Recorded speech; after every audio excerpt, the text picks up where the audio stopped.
Ni taarifa ambayo inatoka katika klabu ya Stand United ambayo inashiriki ligi ya Championship. Sasa taarifa ni kwamba uongozi wa Stand United umesikitishwa na vitendo visivyo vya kimichezo vinavyofanywa na baadhi ya mashabiki na pamoja na wasaidizi wa mchezo kutoka Mbeya City katika mchezo wao wa mzunguko wa 25 wa NBC Champions League wa msimu mwaka 2024-25, kama inavyoonyeshwa kwenye ushahidi wa video mfupi zinazoambatana na andiko hili. Mchezaji wetu jezi namba 6 alijeruhiwa sehemu ya uso baada ya shabiki aliyevaa jezi ya Mbeya City kumtupia chupa yenye kimiminika ambacho hadi sasa akijafahamika ilikuwa ni nini kutokana na harufu ya kimiminika kile wakati wa timu zikiingia uwanjani. Baadhi ya wasaidizi wa mchezo yani ball boys walifanya matukio yasiyo ya kawaida kabla mchezo na pia wakati wa mchezo wakiendelea, wengine wakiingia uwanjani huku mchezo ukiendelea. Katika baadhi ya nyakati wanaokota mpira walishindwa kutimiza majukumu yao ya kusaidia mpira kurejea uwanjani kwa wakati. Kitendo hicho kilipelekea wachezaji wetu kuanza kufanya majukumu ya kuokota mpira kila wakati mpira ulipokuwa nje ya mchezo. Hata baadhi ya muda mwingine mchezo kusimama, wasimamizi wa muda waliongeza dakika 3 pekee. Stand United inakemea vitendo kama hivyo ambavyo si vya kimichezo na ambavyo kwa namna moja au nyingine vinaweza kusababisha timu inayofanya matukio haya kupata faida isiyo ya halali kwenye matokeo ya mchezo. Licha ya hayo, tunaipongeza Mbeya City kwa kushinda mchezo huo. Imetolewa na management klabu ya Stand United.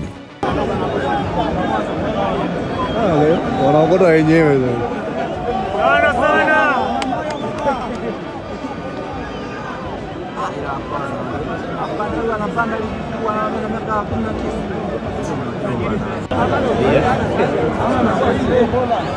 hapo ndio hicho baki saizi.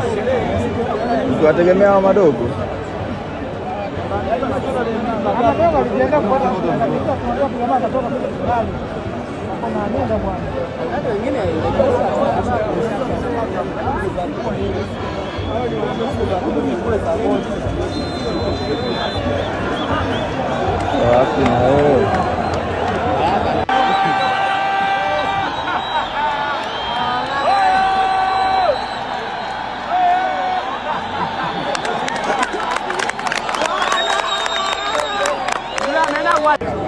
Karibu kamera wapi sasa?